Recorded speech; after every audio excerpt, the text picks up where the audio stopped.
you ever meet someone who seems perfect, charming, confident, always smiling? They make you feel seen until they make you feel invisible. And you can't explain it, but something always feels off. Here's what no one tells you: some of the most dangerous people never raise their voice. They just smile while they slowly rewrite your reality. And by the time you realize what's happening, you don't even trust your own thoughts anymore. This isn't just about heartbreak. It's about psychological hijacking. And the wildest part, they target the strongest people, the ones with the biggest hearts. There's a reason you feel confused.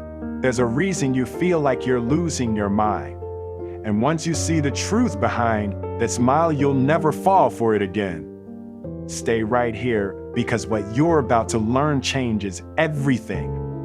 That smile, it's not kindness. It's a trap, because behind every narcissistic smile is a silent war, where they're waging on your sense of reality. And the scariest part, you didn't even see it happening, but you will now. This is the video they never wanted you to see, because once you understand the game, you don't play it, you end it. You ready? You didn't just stumble into this kind of pain. You were slowly led there, bit by bit, word by word, smile by smile, until one day you woke up questioning everything: your worth, your sanity, your strength. That's the thing about narcissistic abuse. It doesn't scream in your face. It whispers behind your back. It compliments you, then cuts you. It remembers everything you did wrong, but forgets everything you did right. And when it's someone close, your partner, your parent, your friend, it messes with something deep. Because how do you defend yourself from someone who says they love you, but makes you feel so small? You're not weak. You're not overreacting. You're exhausted because you've been trying to love someone who only loves control. You've been trying to earn approval from someone who made sure you'd never feel like enough. And you've been blaming yourself for the cracks they carved in your soul. The worst part, they don't even need to raise their voice. They just tilt their head, raise an eyebrow, or stay silent at the exact moment you need support. That's the covert part. That's the psychological warfare. And you keep asking yourself, why does it hurt so bad when they're the ones who did it? Why do I still want their validation when I know it's fake? Why can't I just walk away? Here's why: because deep down, your heart was never broken, it was trained. Trained to see rejection as your fault. Trained to see manipulation as love. Trained to see crumbs of kindness as a feast. And breaking that training, that takes more than distance. It takes truth. It takes unlearning the lies that got planted in your spirit when you were just trying to survive. But listen closely. The fact that you're watching this right now means the spell is breaking. They're not crazy. You're waking up, and once you see the pattern, you start to reclaim your power. Because this pain, it's not your identity, it's your turning point, and you don't need their permission to heal. Now let's talk about what happens when that clarity hits, because the moment you realize what's really going on, you stop asking, why are they doing this to me? And you start asking something way more powerful.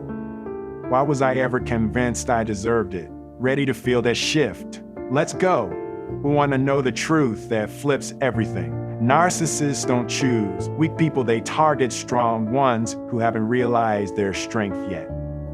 They're drawn to your empathy, your loyalty, your light. But instead of celebrating it, they drain it, because your light threatens their shadow. And here's the twist: you kept trying to fix the relationship because you believed your love could reach them. You thought if you just said it right, if you stayed patient, if you were enough, they'd finally see you. But they don't want to see you. They want you to keep chasing their approval so they never have to look at their own emptiness. It's not about you not being enough. It's about them never being full. See, the narcissist's world is like a house of mirrors. Everything is reflection, illusion, deflection. You tell them how you feel. They tell you you're too sensitive. You express a boundary. They call it an attack. You pull away, and suddenly, they're the victim. That smile they wear, it's camouflage. Behind it is someone who needs constant validation to feel alive, but will never admit it out loud. So instead, they play good in your life. They decide when you're worthy, when you're lovable, when you're safe. It's power disguised as affection. But once you see it, really see it, you can unsee it.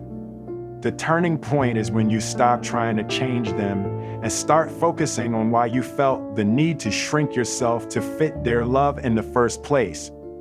You're not crazy for wanting to be loved deeply, but you were taught to settle for conditional love, love that punishes, that gaslights, that erases. It's time to reframe a story. You didn't fail to get through to them. You succeeded in waking up to your own worth. Let that sink in. You're not here to be tolerated. You're here to be celebrated. And healing isn't about getting revenge or making them understand. It's about finally understanding yourself. Your needs. Your voice, the boundary. That's the breakthrough. When you stop seeing yourself through their distorted lens and start seeing yourself through truth. The kind of truth that doesn't need approval. The kind that stands tall, even when your knees still shake. Because real healing isn't about pretending the pain didn't happen. It's about realizing the pain taught you how to rise. So what do you do now? Now that you've seen behind the smile, now that the spell is broken, you start small but start strong. You stop explaining yourself to people committed to misunderstanding you. You stop asking for closure from the very person who broke the door in the first place. You stop rehearsing pain and start rewriting power. The first step isn't about them. It's about you. It's about making one decision. I no longer abandon myself to be loved by someone else. Let that become your compass. You don't need the perfect words or a dramatic goodbye. You need one quiet moment where you say, I'm done living in emotional survival mode. That's the habit to build, not a routine, a mindset. One where your peace matters more than their opinion. One where your boundaries are not up for negotiation. And when guilt shows up, and it will remind yourself, guilt is not proof you're wrong. Sometimes it's proof you're healing.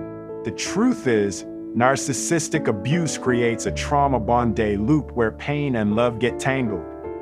You miss them, but not because they were safe. You miss them because your nervous system mistook chaos for a connection. And now you get to retrain that. Slowly, gently, daily. That looks like this, speaking kindly to yourself in the silence they used to fill.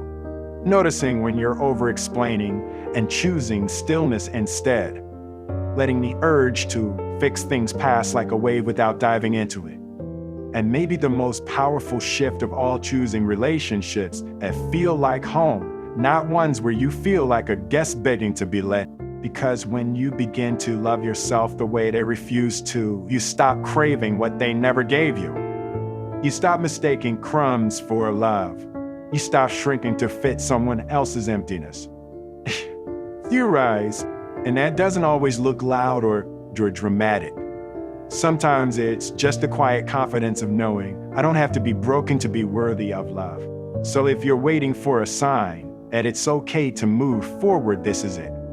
The pain made you pause, but your power is what's going to make you rebuild. And now that you've reclaimed your voice, let's talk about what really holds people back from rising to their full potential.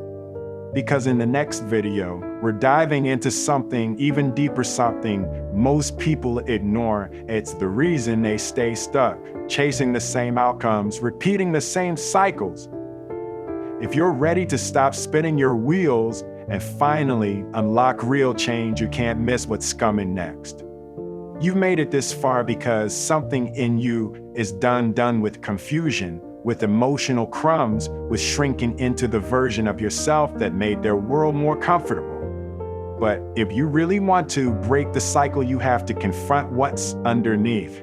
Because here's the truth, most people don't stay stuck because they lack strength.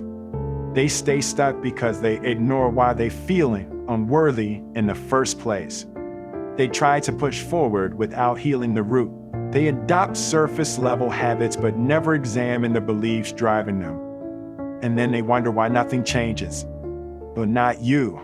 You've already done the hard part. You started telling yourself the truth. Now it's time to go deeper.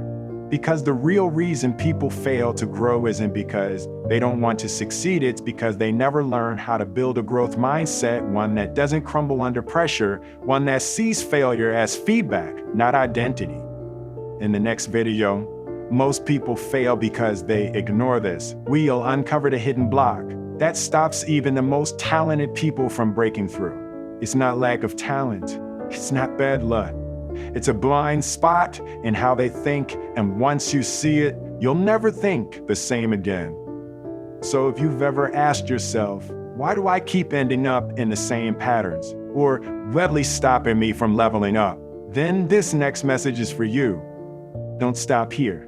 What's waiting for you on the other side of this next insight might just be the version of you that was buried under years of doubt. Let's go find it.